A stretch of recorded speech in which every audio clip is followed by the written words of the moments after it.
എൻ്റെ പേര് Thaibu. I am a wedding planner. നമ്മളിവിടെ 3 പേരാണ് ഉള്ളത് നമ്മുടെ ഫാമിലിയിൽ. ഞാൻ, എൻ്റെ husband Mathew Jacob, his also in business. പിന്നെ ഞങ്ങൾക്കൊരു മോനുണ്ട്, റയൻ ജേക്കബ്, ഹിസ് 10 years. നമ്മുടെ ഒരു വീടിന്റെ മൊത്തത്തിലൊരു ഓവറോൾ തീം എന്ന് പറയുന്നത് ഒരു തീം, മിനിമൽ, അങ്ങനെ ഒരു തീമിലാണ് നമ്മൾ മൊത്തത്തിൽ പ്ലാൻ ചെയ്തിരിക്കുന്നത്. അപ്പം നമ്മൾ കൂടുതൽ യൂസ് ചെയ്തിരിക്കുന്നത് വുഡാണ്. ഫർണിച്ചേഴ്സ് ഒക്കെ ടീക്ക് വുഡ്.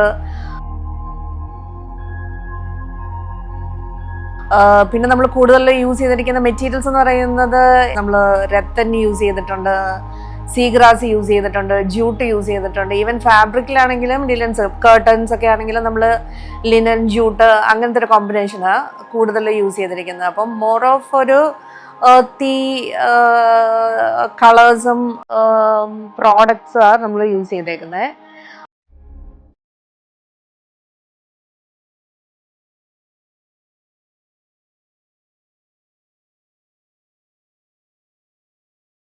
ലിവിങ്ങും ഡൈനിങ്ങും ആയിട്ട് നമ്മളൊരു സെപ്പറേഷൻ ചെയ്തിട്ടുണ്ട് ഇവിടെ. അപ്പോൾ സെപ്പറേഷൻ ചെയ്യുന്ന സമയത്ത് നമ്മൾ ഒത്തിരി ഓപ്ഷൻസ് നോക്കി.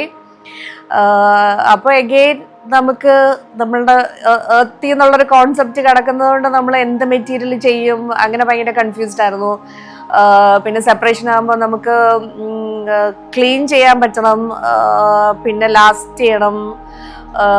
അങ്ങനെ ഒത്തിരി ഇതെല്ലാം കൂടെ നോക്കിയപ്പോഴത്തേക്കിനാണ് നമ്മളിങ്ങനെ എനിവേ ഇവിടുത്തെ ഫർണിച്ചേഴ്സ് എല്ലാം ഒരു വുഡ് രത്തൻ ഒരു കോമ്പിനേഷനാണ്. അപ്പം അതിൽ തന്നെ പാർട്ടീഷനും ചെയ്യാന്ന് വെച്ചു. അപ്പോൾ അങ്ങനെയാണ് നമ്മൾ ഈ ഒരു പാർട്ടീഷനിലോട്ട് വന്നത്.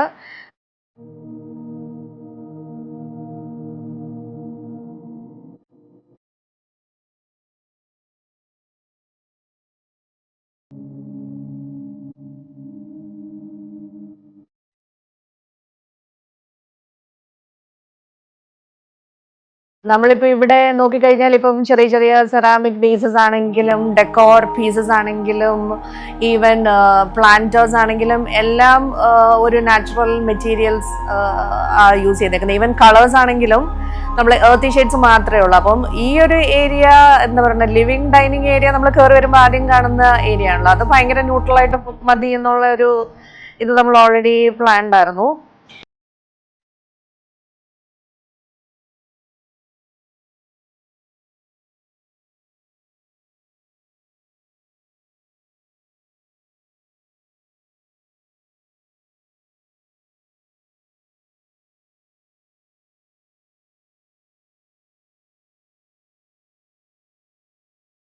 പിന്നെ എല്ലാ റൂംസിലും ബേസിക്കലി മൊത്തത്തിലൊരു തീം ഇത് തന്നെയാണ് ഫോളോ ചെയ്യുന്നത്. പക്ഷെ കുറച്ച് അഡീഷണൽ, ഇപ്പം ഒരു റൂം മൊത്തത്തിൽ 3 ബെഡ്റൂമാണ് ഉള്ളത്.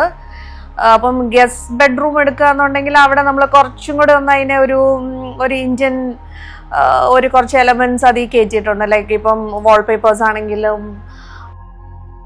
ഒരു പ്രിന്റ് ആണെങ്കിലും കുറച്ചൊരു ഇന്ത്യൻ ടച്ച്, ഒരു ഇന്ത്യൻ ട്രോപ്പിക്കൽ അങ്ങനത്തെ ഒരു ടച്ച്, കുറച്ചൊരു, അല്ലെങ്കിൽ നമുക്ക് എല്ലാ റൂമിലും ഒരേ ഒരു ഫീല് വരാതിരിക്കാൻ വേണ്ടിയിട്ട്. പിന്നെ മാസ്റ്റർ ബെഡ്റൂം എന്ന് പറയുന്നത് ഭയങ്കര സിമ്പിൾ, ഭയങ്കര മിനിമൽ ആയിട്ടുള്ള ഒരു രീതിയിലാണ് ചെയ്തേക്കുന്നത്. പക്ഷെ നമുക്ക് എപ്പോഴാണെങ്കിലും നമ്മളത് ചൂസ് ചെയ്യാൻ ഒരു പെർട്ടിക്കുലർ റീസൺ ഉണ്ടായിരുന്നു. കാര്യം നമ്മൾ ഒത്തിരി കളേഴ്സിലേക്കും ഇപ്പോൾ വാൾപേപ്പേഴ്സ് ഒക്കെ എടുക്കുകയാണെന്നുണ്ടെങ്കിൽ ഒത്തിരി കളേഴ്സിലോട്ട് പോയി കഴിഞ്ഞാൽ നമുക്ക് പിന്നെ ഒരു പെട്ടെന്നൊരു വേറൊരു മേക്ക് ഓവർ വേണ്ടി വരുമ്പോഴത്തേക്കിനും അത് ഭയങ്കര പാടായിരിക്കും. അപ്പോൾ ഭയങ്കര ന്യൂട്രലായിട്ട് പോയി കഴിഞ്ഞാൽ നമുക്ക് എന്താ പറയുന്നത്, മൂഡ് മാറുന്നതനുസരിച്ച് നമുക്കൊരു എപ്പോഴാണെങ്കിലും ക്യുക്കായിട്ട് തന്നെ ചേഞ്ച് ചെയ്യാൻ പറ്റും. കിഡ്സ് ബെഡ്റൂം ഉണ്ട്.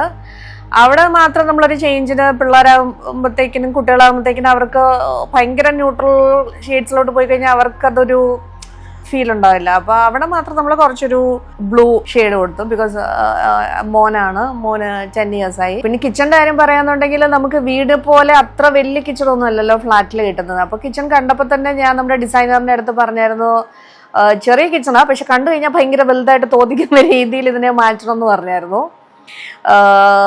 പക്ഷെ കൃഷ്ണദേവ് ഭയങ്കര അടിപൊളിയായിട്ട് അത് ചെയ്തു തന്നു. കാര്യം ചെറിയ സ്പേസ് ആയതുകൊണ്ട് തന്നെ നമ്മൾ ഓൾറെഡി പ്ലാൻ ചെയ്തു വേറെ കളേഴ്സിലോട്ടൊന്നും പോകണ്ട, നമുക്ക് വൈറ്റ് തന്നെ ചെയ്യാം, കബേർഡ്സ് കാര്യങ്ങൾ എന്നൊക്കെ പറഞ്ഞിട്ട് വൈറ്റ് വുഡ് അങ്ങനെ ഒരു കോമ്പിനേഷൻ.